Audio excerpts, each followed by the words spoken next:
Feral Audio. In 1975, Larry Levine opened a casual, full-service restaurant on the corner of Greenville Avenue and Meadow Road in Dallas. Levine modeled its menu and atmosphere off of his passion for a Texas tradition, the chili cook-off. 40 years later, this simple roadhouse grill has blossomed into a multinational corporation, with over 1,500 locations in places such as Egypt, Taiwan, and El Salvador.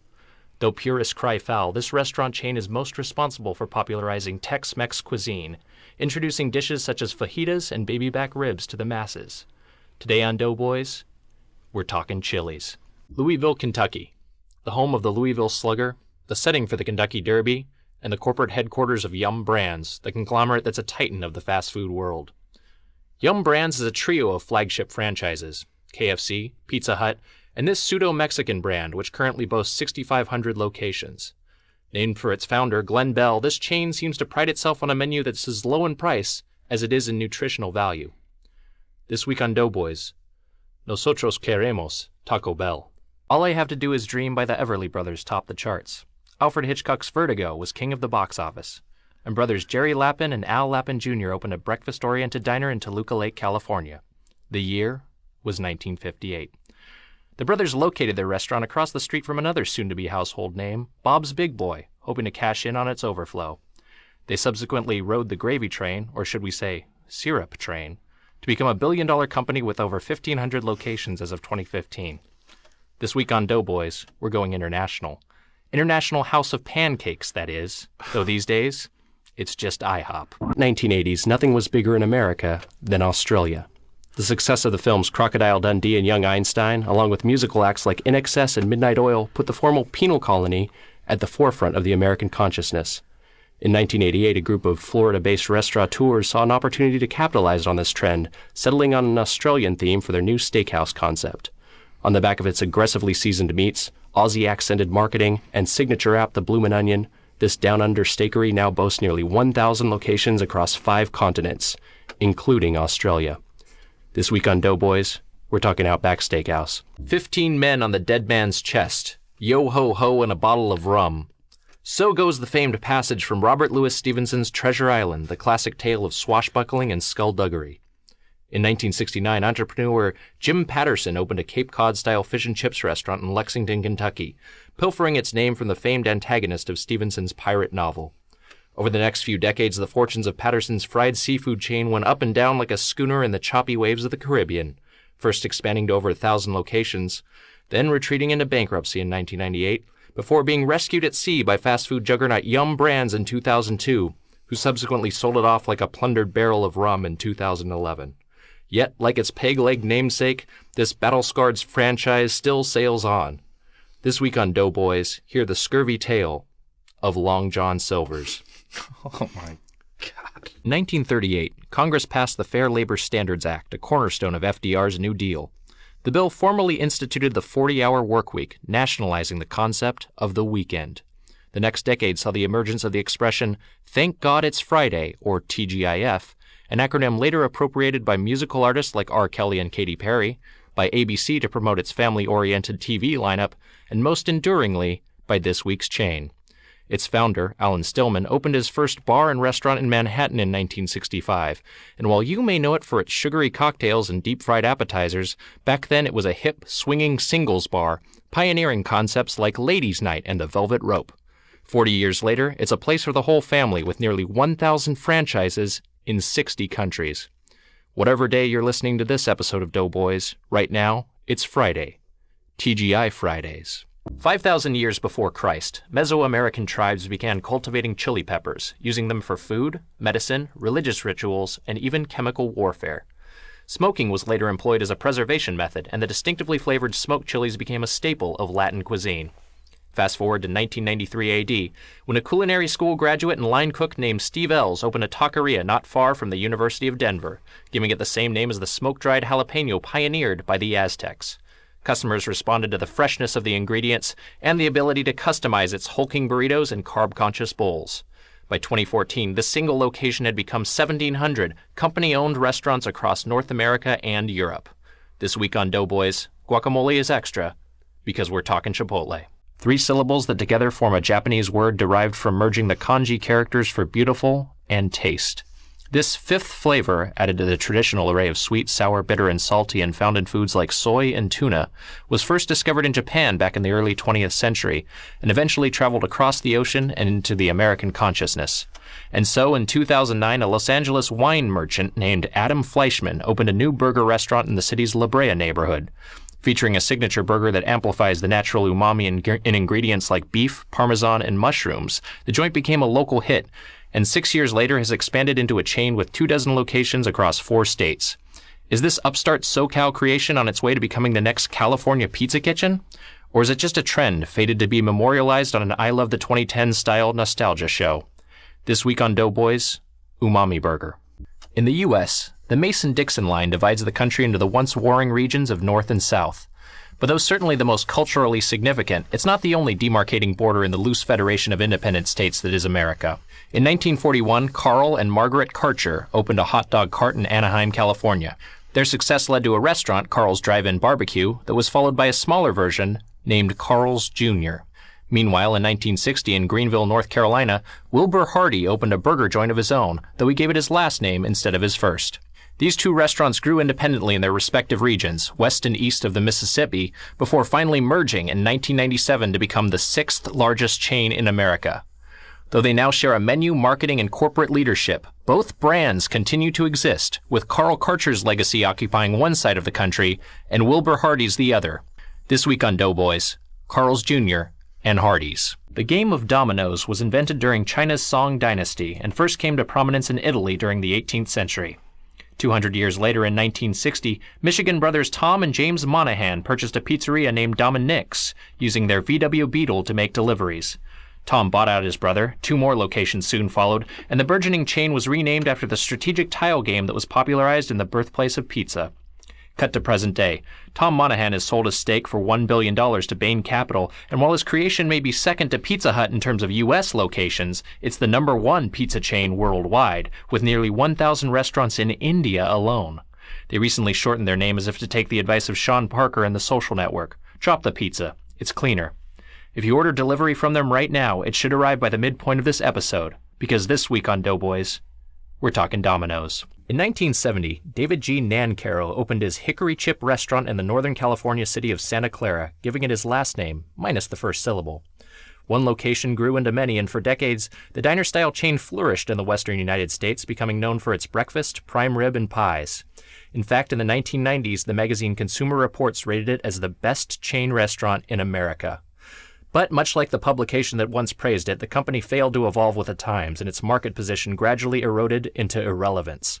As recently as 2013, it still maintained 55 eateries across the American Southwest. But after Food Management Partners, the giant conglomerate that owns Buffalo Wild Wings and Little Caesars, bought the chain in early 2015, corporate overlords rapidly shuttered most of the remaining restaurants. As of now, it's down to a mere 16 locations, all in California. With this once proud chain on its last legs, the question becomes, can it survive? And to be frank, does it even deserve to? This week on Doughboys, we mourn and celebrate Caro's. In 1845, the American Baptist Church banned slave owners from serving as missionaries, leading its Southern membership to secede. From this ignoble schism came the Southern Baptist Convention, which, 170 years later, is now the largest Protestant sect in the U.S. One prominent Baptist was S. Truett Cathy, who claims to have invented the fried chicken sandwich at his Dwarf Grill restaurant in 1946. A decade and a half later, Cathy developed a more efficient pressure cooking method that allowed him to expand his chain wildly, under a new name, first to mall food courts and later as standalone eateries. By 2010, this icon of the South was leading the entire fast food industry in sales per location. Yet the conservative politics of its deeply religious founder are ingrained in its corporate identity. In addition to staying closed on Sundays, in 2012, S. Truett's heir and current CEO Dan T. Cathy publicly declared his opposition to same-sex marriage. This led to fierce protests from gay rights activists and defiant chicken sandwich binges from the Christian right. Today, it's both a battlefield in the culture wars and the fast food wars. It's time to eat more chicken, because this week on Doughboys, we're talking Chick-fil-A. Tomorrow's city today. That's the motto of the city of Lakewood, a planned Southern California development that became the blueprint for suburban post-World War II communities. Lakewood's 1949 founding was naturally followed by the establishment of local businesses, including Danny's Donuts in 1953, situated on the corner of Bellflower and Del Amo. Owners Harold Butler and Richard Jezak expanded Danny's to a half-dozen locations, then reconceptualized it as a diner named Danny's Coffee Shops with Jezak's departure. Legal action from competing chain Coffee Dan's forced it to take on a new name, the one we know today. It subsequently grew to be a brand as ubiquitous as the suburbs themselves, and though it's had setbacks over the years, including a humiliating racial discrimination lawsuit in the 1990s, it's continually reformed and evolved and now boasts 1,700 locations across the globe. So just as countless people have grown up in Lakewood, California, including this humble host, even more people have grown up eating the signature Grand Slam breakfast of the self-proclaimed America's Diner. This week on Doughboys, we're open 24 hours, because we're talking Denny's. For much of the 19th century, immigration to the young nation of America was dominated by Germans and the Irish. But by 1880, a new wave of Greek immigrants began settling on the other side of the Atlantic, a trend that continued into the early 20th century. Across the country, many of these new Greek Americans took to operating diners, a tradition carried on by the second-generation Tommy Kulaks in 1946 when he opened his food stand near downtown Los Angeles. Kulaks' stand specialized in burgers and hot dogs ladled with his signature sauce-like chili that was, and is, closer to a condiment than a stew. Locals took some convincing, but after a few years, Kulaks' chili-slathered fast food chain caught on like a California wildfire, and his chain expanded throughout the Southland in the 60s and 70s. But with success came intellectual property theft, and the brand continues to battle a rash of imitators who copy its name and menu. Still, as it approaches its 70th anniversary, and now with 34 locations in California and Nevada, this chain proves you just can't beat the original. This week on Doughboys, Original Tommy's. Newton, Massachusetts dates its founding back to the 17th century. The namesake of the Fig Newton, and the town in which the composers of patriotic hymns America the Beautiful and My Country 'Tis of Thee once resided, Newton is also where, in 1985, partners Stephen Colo and Arthur Correz opened a shop they dubbed Boston Chicken. As opposed to deep-fried Southern stalwart KFC, this Yankee aspirant served rotisserie birds, along with its signature sides. Partners expanded first throughout the Northeast, and when the chain added turkey, ham, and meatloaf as proteins in 1995, it rebranded itself with a name that still sticks to your ribs today. In its rocky 30 years of operation, it's created its own grocery store frozen meals, filed for Chapter 11 bankruptcy, expanded into and then retreated from both Canada and Australia, and been bought and sold off by the McDonald's Corporation. Since 2007, it has been owned by parent company Sun Capital Partners, whose diverse holdings include restaurant brands Johnny Rockets and Friendly's, as well as American Golf and Gem Shopping Network. Currently with over 450 locations and 10,000 employees, this New England creation has now spread to much of America. This week on Doughboys, Boston Market. As with so many fast food chains, our story begins in Southern California in the aftermath of World War II. The year was 1948, and husband and wife team Harry and Esther Snyder opened a burger restaurant featuring the first ever drive-thru with a two-way radio. This innovation became the industry standard, but though others imitated, none could inspire the loyalty the Snyders did with their commitment to burgers, fries, and shakes made with fresh ingredients at fair prices. Over the subsequent decades, the business has remained in the family and has bucked the trend of other fast food restaurants in a number of ways. By refusing to franchise, instead owning and operating all of its own locations, by keeping its menu small and focused with just 4 food items plus drinks, and in the famously stingy, labor-unfriendly fast food sector, by choosing to pay its employees above minimum wage and provide them with benefits. It's kept its prices low and fed its cult-like following with a secret menu, and the left coast doesn't even seem to mind the subtle Christianism hidden in its packaging. Now with over 300 locations across 5 western states, today we ask, does it really live up to the hype? As promised in its jingle, is its signature double-double really what a hamburger's all about? This week on Doughboys, In-N-Out Burger. What if I were to tell you about a fast food chain that has over 40,000 locations in 110 countries? What if I said that even at its current mammoth size, it remains one of the fastest growing restaurants in the world? What if I added that this company's advertising budget alone is north of $500 million? You'd assume all was fantastic. But all is not well with a sandwich chain founded by Connecticut friends Fred DeLuca and Peter Buck as Pete's Super Submarines in 1965. For its massive expansion and ubiquity in the public space was tethered to the face of the franchise, a regular Indiana customer who credited a sandwich diet with his massive weight loss, who starred in dozens of commercials for the restaurant and made countless public appearances on its behalf over 17 years. At one point, this chain's internal estimates attributed up to 1/2 of its growth to the bespectacled Hoosier who served as its living mascot. Yet until just a few weeks ago, no one knew his dark secret, the horrific crimes to which he has pled guilty and for which he now awaits sentencing. Besieged by scandal, how can this chain, its franchisees, and the frontline employees it calls sandwich artists move forward? For years, they've implored us to eat fresh. But now we ask, what's next?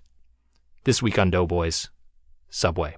Our tale begins in a town called Normal, Illinois, where in 1934, a retired Marine named Gus Belt transformed his combination restaurant and gas station known as Shell's Chicken into a hamburger joint. Belt won over locals skeptical of a still unfamiliar product known as ground beef by parading fresh steaks into the dining area and grinding them in full view of his customers, and so the restaurant's signature steak burger was born. After Belt's death in 1954, a series of owners expanded the chain across the Midwest, making the burger and milkshake outlet a staple of the heartland, until a downturn due to the financial crisis of 2008. Enter Sardar Biglari, a San Antonio-based Iranian-American investor and acolyte of Warren Buffett, who, at just 34 years old, seized his opportunity and wrangled a hostile takeover to become chairman. Biglari Holdings, his eponymous investment company, which also owns Maxim magazine and a substantial portion of Cracker Barrel, has put his stamp on the burger chain, literally, as many new locations are now branded as by Biglari, a partly egotistical, partly capitalist measure that ensures he'll collect substantial licensing fees should he ever be forced out. Now with 500 locations, this Midwest institution is attempting to conquer the globe, including by opening its first California locations just this past year, making this very episode possible. This week on Doughboys, Steak and Shake. The origin of buffalo wings is cryptic and disputed, but is generally credited to Teresa Bellissimo of Buffalo, New York's Anchor Bar sometime in the 1960s. In 1982, college friends Jim Disbrow and Scott Lowry opened a restaurant based around these cayenne-spiced wings, as well as a second regional New York State delicacy, the beef on weck sandwich. The weck didn't last, but the wings were a hit, and ever since CEO Sally Smith took over in 1996, the company has experienced record growth, expanding from 300 locations to over 1,000 in the past decade alone. In an age when many sit-down chains are struggling and contracting, this casual restaurant's trademarked three-pronged focus on wings, beer, sports has made it a mecca for bros. According to Bloomberg, customers at these restaurants consumed over 11 million wings this past Super Bowl Sunday alone. With over 20 spices and sauces, it has a laboratory of flavors to pair with the omnipresent ball games on its walls of big-screen TVs. This week on Doughboys, we take on the place they call B-dubs, Buffalo Wild Wings. On September 22, 1994, David Crane and Marta Kaufman's sitcom Friends premiered on NBC. The multicam show, originally titled Insomnia Cafe, featured 6 West Village 20-somethings and had it as its primary setting a fictional Manhattan coffeehouse named Central Perk, predicting and perhaps amplifying the caffeinated culture that took root with Generation X and continued with millennials. The main cause and beneficiary of the hot brown craze? A Seattle-based coffee roasting chain founded by college classmates Jerry Baldwin, Zev Ziegel, and Gordon Bowker in 1971, and sold to current CEO Howard Schultz in 1987. Schultz aggressively expanded the business, purchasing rivals and bullying out local competitors to become as ubiquitous as any chain in American life. When Friends aired its pilot in '94, Schultz's coffeehouse had 425 locations. 10 seasons later, when Chandler, Joey, Monica, Ross, Rachel, and Phoebe took their final bows, there were 8,569 locations. Today, there are over 22,000 stores worldwide, and with 190,000 employees, its workforce is larger than the population of Little Rock, Arkansas. It's become the most influential eatery of the past 2 decades, even forcing the once invincible McDonald's to add the McCafe. This week's Doughboys is Trenticized, because we're talking Starbucks.